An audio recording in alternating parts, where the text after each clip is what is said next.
അദ്ദേഹം നമ്മോട് സംസാരിക്കുന്നതാണ്.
ഉദ്ഘാടന പ്രസംഗത്തിലേക്കായി ബഹുമാനപ്പെട്ട കേരള മുഖ്യമന്ത്രി ആദരണീയനായ ശ്രീ പിണറായി വിജയൻ അവരെ ബഹുമാന പുരസ്സരം ക്ഷണിക്കുന്നു.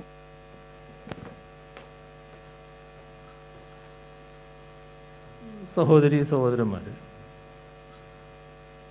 വളരെ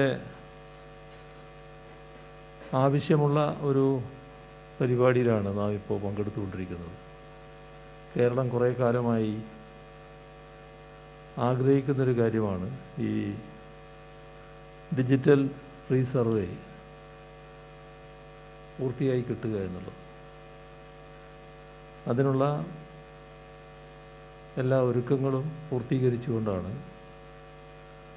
ഇപ്പോൾ റവന്യൂ വകുപ്പ് ഇത്തരമൊരു ശില്പശാല സംഘടിപ്പിക്കാൻ തയ്യാറായിട്ടുള്ളത്. എല്ലാവർക്കും ഭൂമി, എല്ലാവർക്കും രേഖ, എല്ലാ സേവനങ്ങളും സ്മാർട്ട്, ഇതാണ് നമ്മുടെ ലക്ഷ്യം. അത് സാക്ഷാത്കരിക്കുന്നതിൻ്റെ ഭാഗമായി ഇവിടെ പ്രസ്താവിച്ചതുപോലെ ആധുനിക സാങ്കേതികവിദ്യയായ കോർസ് സംവിധാനം ഉപയോഗിച്ച് കേരളത്തെ ഡിജിറ്റലായി റീസർവേ ചെയ്യാനാണ് പോകുന്നത്. ഇതുമായി ബന്ധപ്പെട്ട സാങ്കേതികവിദ്യയും റീസർവേ സംബന്ധിച്ച എല്ലാ വിവരങ്ങളും നിയമസഭാ സാമാജികർക്ക് ലഭ്യമാക്കുന്നതിന് വേണ്ടിയാണ് ഈ ശില്പശാല സംഘടിപ്പിച്ചിട്ടുള്ളത്. സാങ്കേതിക രംഗത്തെ മുന്നേറ്റങ്ങളെ സിവിൽ സർവീസിൻ്റെ ഉന്നമനത്തിനായി എങ്ങനെ ഉപയോഗിക്കാം എന്നതിൻ്റെ ഒരു ഭാഗം കൂടിയാണ് ഇതിൽ വരുന്നത്. ഇപ്പോൾ നമുക്കറിയാം, 500ഓളം സേവനങ്ങൾ ഒറ്റ ഓൺലൈൻ പോർട്ടലിൽ ലഭ്യമാക്കിക്കൊണ്ട് സർക്കാർ സേവനങ്ങൾക്കായി ആപ്പ് രൂപീകരിക്കാൻ കഴിയും. അപ്പോൾ സാധാരണഗതിയിലുള്ള സാങ്കേതിക നടപടികൾ ലഘൂകരിക്കലാണ് അതിൻ്റെ ഭാഗമായി സംഭവിക്കുന്നത്.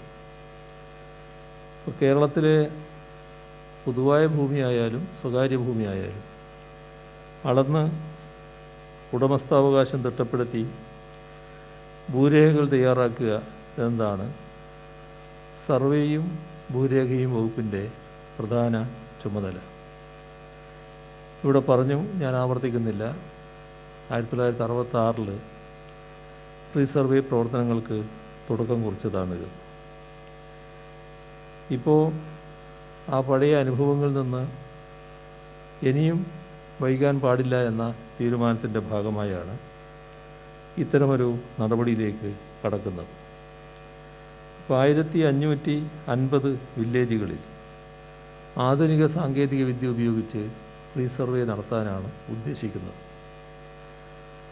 ഡ്രോൺ, ലിഡാർ, ETS ഇത്തരം സാങ്കേതിക വിദ്യകൾ ഭൂമിയുടെ പ്രത്യേകതകളനുസരിച്ച് ആവശ്യാനുസരണം ഉപയോഗിക്കുകയാണ്. 4 ഘട്ടങ്ങൾ, ഈ 4 വർഷം, ഇത്രയും കാലം കൊണ്ട് ഡിജിറ്റൽ സർവേ പൂർത്തീകരിക്കാനാണ് ലക്ഷ്യമിട്ടിരിക്കുന്നത്.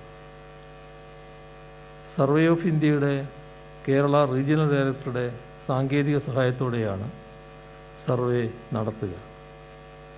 ഇതിൻ്റെ ദൈനംദിന നടത്തിപ്പിനും മേൽനോട്ടത്തിനുമായി സർവേ ഡയറക്ടറേറ്റിൽ ഒരു സംസ്ഥാനതല പദ്ധതി നിർവഹണ യൂണിറ്റ് ആരംഭിച്ചിട്ടുമുണ്ട്. 807 കോടി രൂപയാണ് ഈ പദ്ധതിക്ക് ചെലവ് വരുന്നത്. റീബിൽഡ് കേരള ഇനിഷ്യേറ്റീവ് വഴി 339 കോടി 40 ലക്ഷത്തിൽ പരം രൂപ അനുവദിച്ചിട്ടുണ്ട്. ഡിജിറ്റൽ സർവേ നടപ്പാവുന്നതോടുകൂടി ഇൻ്റഗ്രേറ്റഡ് ഭൂരേഖ പോർട്ടൽ പ്രാവർത്തികമാക്കാനും അതുവഴി സർവേ, റവന്യൂ, രജിസ്ട്രേഷൻ വകുപ്പുകൾ നൽകുന്ന സേവനങ്ങൾ ഒറ്റ പോർട്ടലിൽ ലഭ്യമാക്കാനും കഴിയും.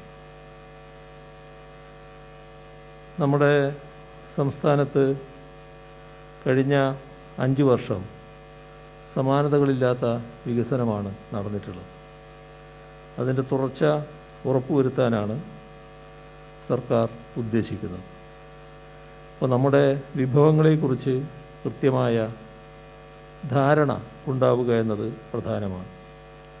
അത് കുറ്റമറ്റ രീതിയിൽ വേഗത്തിൽ ലഭ്യമാക്കാൻ ഡിജിറ്റൽ സർവേ സഹായിക്കും. ഈ റീസർവേ നടപടികൾ കാലതാമസം കൂടാതെ പൂർത്തിയാക്കാൻ എല്ലാ ജനപ്രതിനിധികളുടെ ഭാഗത്തു നിന്നും പൂർണ്ണമായ സഹകരണം ഉണ്ടാവണമെന്നാണ് അഭ്യർത്ഥിക്കാനുള്ളത്. വിവരസാങ്കേതിക വിദ്യയെ സമൂഹത്തിൻ്റെ പുരോഗമനപരമായ മുന്നേറ്റത്തിനായി എങ്ങനെ പ്രയോജനപ്പെടുത്താം എന്നതാണ് നാം ചിന്തിച്ചുകൊണ്ടിരിക്കുന്നത്. അതുകൊണ്ട് തന്നെ വിവരസാങ്കേതിക വിദ്യയുടെ ഫലപ്രദമായ ഉപയോഗമാണ് പല മേഖലകളിലും നാം നടത്തുന്നത്. ഇപ്പോൾ ഭൂമിയെ അളന്ന് തിട്ടപ്പെടുത്തുന്നതിന് ഡിജിറ്റൽ സങ്കേതങ്ങളെ പ്രയോജനപ്പെടുത്തുന്നത് തെറ്റുകളും കാലതാമസവും ഉണ്ടാവുന്നില്ല എന്ന് ഉറപ്പുവരുത്തും. അത് ഭൂമിയുമായി ബന്ധപ്പെട്ട സേവനങ്ങൾ ജനങ്ങൾക്ക് എളുപ്പത്തിൽ ലഭിക്കുന്നതിനും സർക്കാരിൻ്റെ ഭൂവിനിയോഗവും ഭൂമിയിൽ നിന്നുള്ള വരുമാനവും കുറ്റമറ്റതായിരിക്കുമെന്ന് ഉറപ്പുവരുത്തുന്നതിനും ഇടയാക്കും. അപ്പോൾ ഡിജിറ്റൽ റീസർവേ വളരെ പ്രധാനപ്പെട്ട ഒരു പദ്ധതിയായാണ് കാണുന്നത്. ഇതിൻ്റെ നടത്തിപ്പുമായി ബന്ധപ്പെട്ട നടപടിക്രമങ്ങളെല്ലാം ഈ ശില്പശാലയിൽ മനസ്സിലാക്കാൻ കഴിയണം. തുറന്ന് എനിക്കിരിക്കാൻ കുറച്ച് വിഷമമുണ്ട്. 6 മണിക്ക് ഒരു സ്ഥലത്ത് എത്തേണ്ടതുണ്ട്. അതുകൊണ്ട് ഇത് കഴിഞ്ഞതിന് ശേഷം എനിക്കിരിക്കാൻ കഴിയില്ല. എന്നാൽ ഇത് നടപ്പിലാക്കുമ്പോൾ ഓരോ മണ്ഡലത്തിൻ്റെയും പശ്ചാത്തലത്തിൽ ശ്രദ്ധിക്കേണ്ട കാര്യങ്ങൾ ഉദ്യോഗസ്ഥരെയും വകുപ്പിനെയും അറിയിക്കാൻ കൂടി ഇത് ഉപകരിക്കും. ആ നിലക്ക് വളരെ ഗൗരവത്തോടെ എല്ലാവരും ഇതിൽ പങ്കുകൊള്ളണം എന്ന് ഓർമ്മിപ്പിച്ചുകൊണ്ട് ഈ ഡിജിറ്റൽ റീസർവേ ശില്പശാലയുടെ ഔപചാരികമായ ഉദ്ഘാടനം സന്തോഷപൂർവ്വം നിർവഹിച്ചതായി അറിയിച്ചുകൊണ്ട് അവസാനിപ്പിക്കുന്നു. നിങ്ങൾക്കെൻ്റെ സ്നേഹാഭിവാദനം. വാക്കുകൾക്ക് ബഹുമാന പുരസ്സരം നന്ദി അറിയിക്കുന്നു.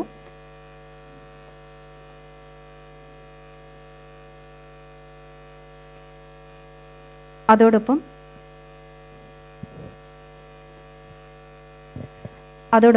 ഈ മഹനീയ ചടങ്ങിൽ മുഖ്യാതിഥി പദം അലങ്കരിച്ചുകൊണ്ട് മുഖ്യാതിഥി പ്രഭാഷണം നിർവഹിക്കുന്നതിലേക്കായി